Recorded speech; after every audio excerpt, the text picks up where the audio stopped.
जय श्री राधे दोस्तों, केपी की वाणी चैनल में आपका स्वागत है। शादी और कैरियर से संबंधित सभी प्रकार की जानकारी पाने के लिए आप हमारे चैनल को जरूर सब्सक्राइब करें। दोस्तों, अगर आपको अपनी शादी के बारे में जानना है कि आपकी शादी कब होगी, तो जन्मदिन अनुसार शादी की जानकारी पाने के लिए आप केपी की वाणी को व्हाट्सएप कर सकते हैं। ऐसे जातक जिनकी आयु 28 वर्ष से अधिक है, वे अपनी कुंडली दिखाकर शादी की जानकारी प्राप्त कर सकते हैं। वहीं अगर आप अपनी लव मैरिज को लेकर भविष्यवाणी पाना चाहते हैं कि आपकी शादी लव मैरिज होगी या अरेंज, तो आप केपी की वाणी को व्हाट्सएप कर यह जानकारी प्राप्त कर सकते हैं। व्हाट्सएप में आप अपना और अपने पार्टनर का जन्मदिन हमें सेंड करें, हम आपको मूलांक के हिसाब से यह जानकारी देंगे। अगर रिप्लाई करने में देरी होती है तो आप निराश बिल्कुल ना हो, क्योंकि आपको जवाब जरूर दिया जाएगा। दोस्तों, आगे बढ़ने से पहले आपको बताना चाहूंगा कि अगर आपकी कुंडली बनी हुई है तो आप केपी की वाणी के व्हाट्सएप पर सेंड कर यह जानकारी प्राप्त कर सकते हैं कि आपकी शादी कब होगी। हालांकि यह जानकारी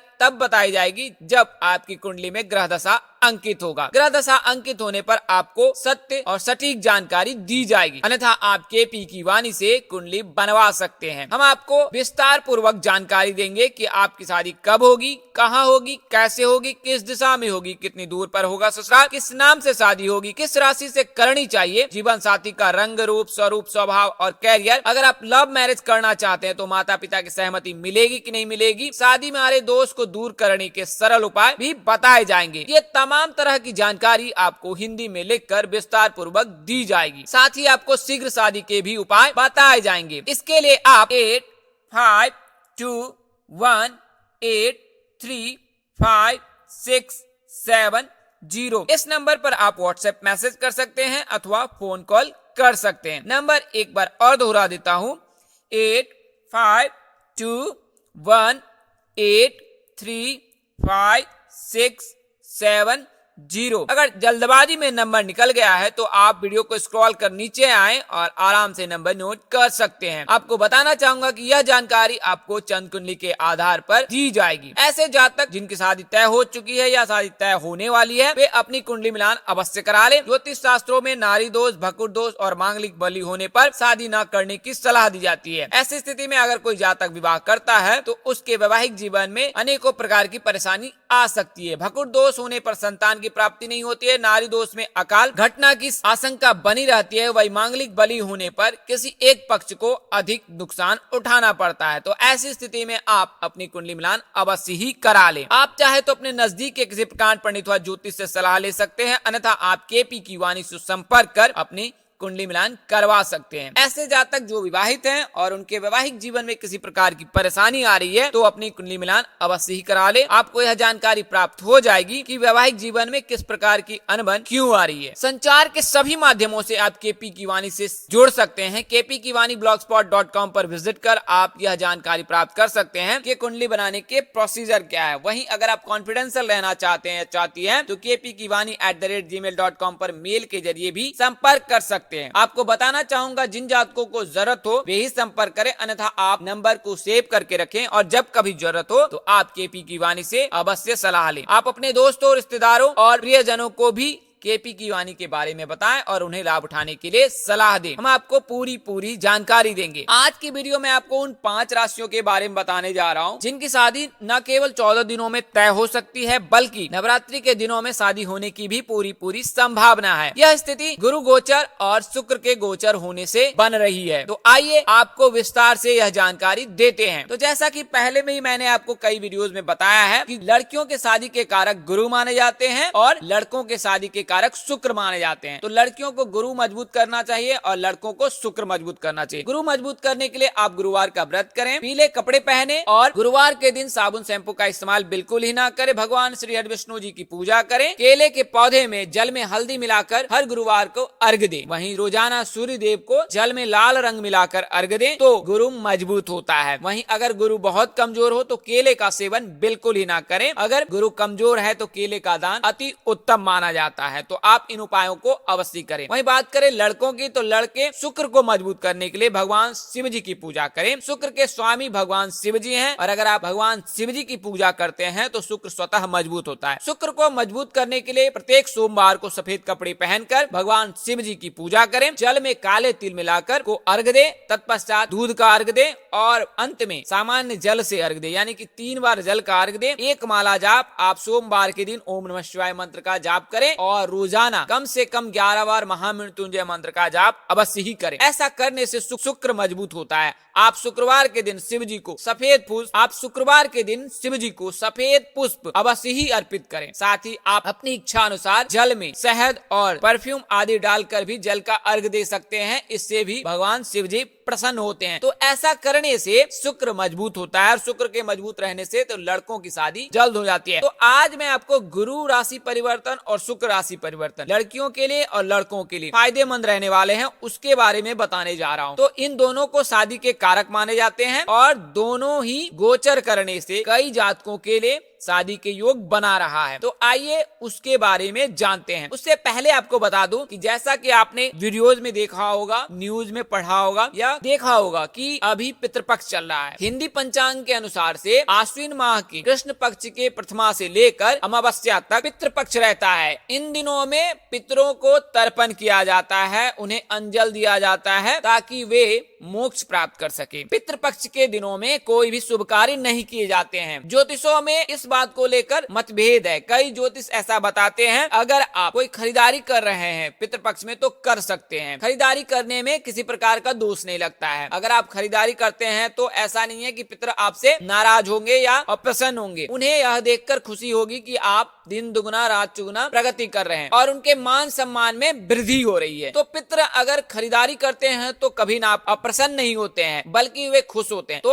आप पितृपक्ष के दिनों में खरीदारी कर सकते हैं। वहीं बात करें शादी विवाह की, तो शादी विवाह पूरी तरह से निषेध है, यानी कि पितृपक्ष में शादी न करने की ही सलाह दी जाती है। ना ही सगाई हो सकती है और ना ही शादी कर सकते हैं, लेकिन रिश्ते की बातचीत कर सकते हैं। तो उसके लिए भी विशेष प्रकार के तिथि रहती है। उन तिथियों का अगर आप ख्याल रखते हैं, उन तिथियों के मध्य में आप अगर रिश्ते की बातचीत करते हैं तो यह आपके लिए श्रेष्ठकर होगा। तो 2 मुहूर्त है, जैसे कि आपको पहले के वीडियो में बताया हूँ कि चौघरिया मुहूर्त में 2 ऐसे मुहूर्त होते हैं जिनमें आप शादी से संबंधित बातचीत कर सकते हैं और शादी को तय भी कर सकते हैं। तो आने वाले 14 दिनों में यानी 22 से लेकर 6 अक्टूबर तक आप रिश्ते की बातचीत कर सकते हैं और उसे नया आयाम दे सकते हैं। मध्यस्थ व्यक्ति से बात कर सकते हैं, लड़के वाले से या लड़की वाले से आप टेलीफोनिक बात कर सकते हैं, इसमें कोई दोष नहीं लगेगा। तो वो 2 शुभ मुहूर्त जो है वो अमृत काल है और शुभ काल है। तो अमृत काल यानी अमृत जो होता है चंद्रमा उनके गुरु माने जाते हैं। तो चंद्रमा को शुभ कार्य के लिए माना जाता है, यानी कि उन्हें चिन्हित किया जाता है अमृत काल को, कि अमृत काल में अगर कोई भी शुभ कार्य करते हैं तो उसमें कोई दोष नहीं लगता है, भले ही वो पितृपक्ष में ही क्यों ना करे आप। इसके अलावा शुभ काल के जो स्वामी है वो भगवान विष्णु जी है। तो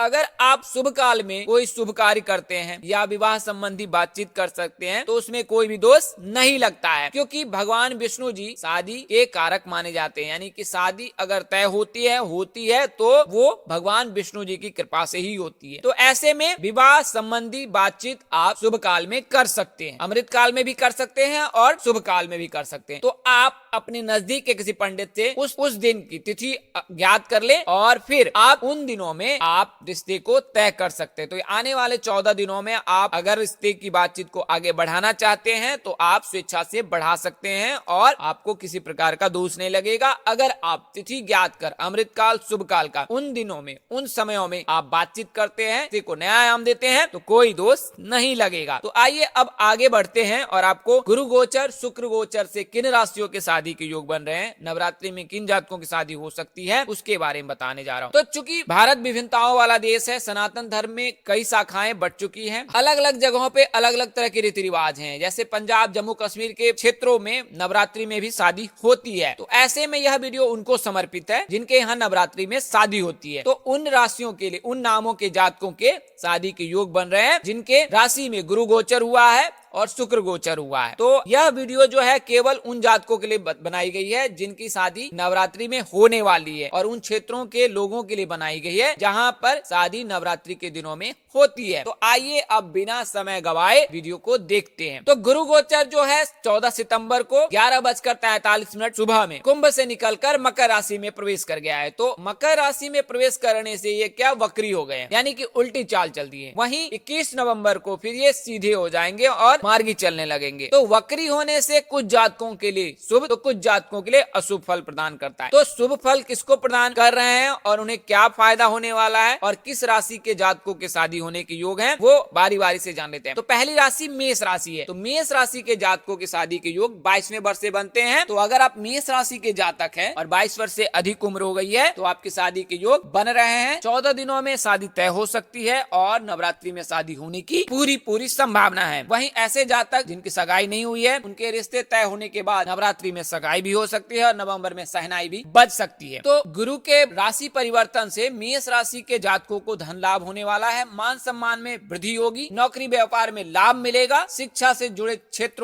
क्षेत्र से जुड़े लोगों को फल की प्राप्ति होगी, दाम्पत्य जीवन सुखमय रहेगा, परिवार के सदस्यों से आपका सहयोग प्राप्त होगा, कार्य क्षेत्र में आप पदोन्नति करेंगे। अगली राशि धनु राशि है। तो धनु राशि के जो राशि स्वामी है वो गुरु हैं और उनके आराध्य देव भगवान विष्णु जी हैं। तो इन जातकों के शादी के योग तो बहुत कम उम्र में ही बनने लगते हैं। ज्योतिषों की माने तो धनु राशि के जातकों के शादी के योग महज 21वें वर्ष से बनने लगते हैं। तो अगर आपकी आयु 21 वर्ष हो चुकी है, उससे अधिक है, तो आने वाले नवरात्रि में आपकी शादी होने की पूरी संभावना है। क्योंकि गुरु के राशि परिवर्तन से आपके राशि के जातकों के लिए बेहद ही शुभ परिणाम ला रहा है। तो इस राशि के जातकों के शादी के होने की पूरी संभावना है। फलादेश क्या है? तो समय बेहद ही फलदायी रहने वाला है। नौकरी और व्यापार के लिए समय शुभ है।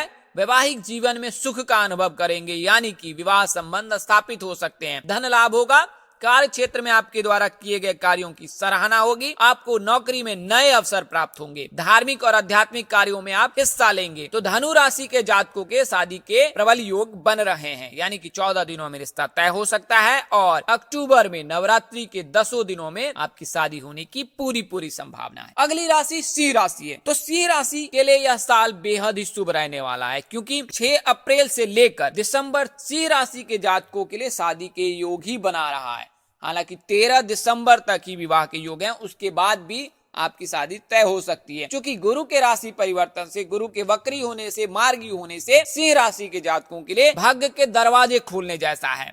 क्योंकि मार्गी होने और वक्री होने के बावजूद सिंह राशि के जातकों की कुंडली के सप्तम भाव में ही गुरु विराजमान है, पंचम में इनकी दृष्टि बनी हुई है। इस वजह से सिंह राशि के जातकों के लिए बेहद ही शुभ समय है। गुरु के राशि परिवर्तन से, गुरु के वक्री होने से सिंह राशि के जातकों पर कोई प्रभाव नहीं पड़ने वाला है और इनके लिए किस्मत के दरवाजे खोलने जैसा है। आपकी शादी के योग बन रहे हैं। 14 दिनों में रिश्ता तय भी हो जाएगा और नवरात्रि में शादी भी हो जाएगी। अगर नवरात्रि में सगाई होती है तो नवंबर में सहनाई भी बच जाएगी। तो सिंह राशि के जातकों के MKS नाम से जातकों से शादी होने की प्रबल संभावना है। ऐसे जातक जिनकी आयु 26 वर्ष से अधिक है, उनकी शादी होने की 100% संभावना है। क्या रहेगा फलादेश? तो शुभ परिणाम मिलने वाले हैं आपको, धन लाभ होगा, आध्यात्मिक और धार्मिक कार्यों में हिस्सा लेने का आपको अवसर मिलेगा, नौकरी या व्यापार में आप तरक्की कर पाएंगे, वैवाहिक जीवन सुखमय रहेगा, यानी कि विवाह उपरांत अगर वैवाहिक जीवन में किसी प्रकार की अनबन है तो सभी दूर हो जाएंगे। नया वाहन या मकान खरीदने के योग भी बन रहे हैं, कार्यों में आपको सफलता मिलेगी। तो MKS नाम के जातकों से आपके विवाह होने की पूरी संभावना है। अब बात करते हैं शुक्र गोचर की, यानी कि शुक्र राशि परिवर्तन की। तो 6 सितंबर 2021 को 1:03 रात्रि में शुक्र जो है कन्या से निकलकर तुला राशि में प्रवेश कर गया और तुला राशि में प्रवेश करने से 2 राशियों को बेहद ही फायदा होने वाला है। यानी कि शुक्र के राशि परिवर्तन से तुला राशि और वृश्चिक राशि, इन दोनों जातकों को बेहद ही फायदा होने वाला है, क्योंकि शुक्र जो है 2 अक्टूबर को तुला से निकलकर वृश्चिक में प्रवेश कर जाएगा इस वजह से वृश्चिक राशि के जातकों को बेहद फायदा होने वाला है। वहीं बात करें कि गुरु के राशि परिवर्तन से वृश्चिक राशि के जातकों के लिए भी शुभ समय आया है। इस वजह से वृश्चिक राशि के जातकों के लिए किस्मत बुलंद है। इनके सभी कार्य बिगड़े कार्य बन जाएंगे, साथ ही इनके विवाह संबंध भी जो स्थापित होने हैं वो हो जाएंगे 14 दिनों में, और नवरात्रि में शादी होने की प्रबल संभावना है। तो तुला राशि के जातकों के शादी के योग महज 20वें वर्ष से बनते हैं। इस राशि के जातकों की शादी GMT नाम के जातकों से होती है। अधिकतम 28 वर्ष और शादी की अधिकतम आयु जो है वो 31 वर्ष है। यानी कि अगर आप तुला राशि के जातक हैं और 28 वर्ष से 31 वर्ष के बीच है तो आपकी शादी नवरात्रि में 100% हो जाएगी। आपने करना क्या है, शिव जी की पूजा करनी है और सोमवार, शुक्रवार, शनिवार को शिव जी को जल का अर्घ दें। सोमवार या शुक्रवार में किसी एक दिन आप व्रत रख लें तो यह ज्यादा ही उत्तम होगा और इससे आपकी शादी के योग बनने लगेंगे। 14 दिनों में अगर आप 2 सोमवार व्रत रखते हैं और 3 दिनों में यानी कि सोमवार, शुक्रवार, शनिवार 3 दिनों में अगर विशेष पूजा करते हैं आप शिव जी की, रोज एक माला जाप करते हैं, तो यकीन माने आपको 14 दिनों में शुभ समाचार अवश्य ही मिलेंगे। तो तुला राशि के जातकों के लिए यह योग बन रहा है। वहीं बात करें वृश्चिक राशि की, तो वृश्चिक राशि के जातकों का नाम एन से शुरू होता है। इनकी शादी के योग भी 21वें वर्ष से बनते हैं। गुरु के राशि परिवर्तन से और शुक्र के राशि परिवर्तन से वृश्चिक राशि के जातकों के लिए सोने पे सुहागा जैसा समय रहने वाला है। आपकी शादी तय हो सकती है और नवरात्रि में शादी होने की पूरी संभावना है। ऐसे जातक जो आर्थिक समस्याओं से जूझ रहे हैं उन्हें भी छुटकारा मिलेगा। नया मकान या वाहन खरीदने की सोच रहे हैं तो यह समय शुभ है। पितृपक्ष के दिनों में भी आप मकान या वाहन खरीद सकते हैं, जैसा कि ज्योतिषों ने बताया है। कार्यों में सफलता प्राप्त करेंगे। दाम्पत्य जीवन में खुशहाली आएगी। परिवार के सदस्यों के साथ आपका संबंध मधुर होगा। यह समय आपके लिए बेहद ही शुभ रहने वाला है। तो दोस्तों, मैंने आपको उन 5 राशियों के बारे में बताया हूँ जिनके 14 दिनों में न केवल रिश्ते की बातचीत हो सकती है बल्कि नवरात्रि में आपको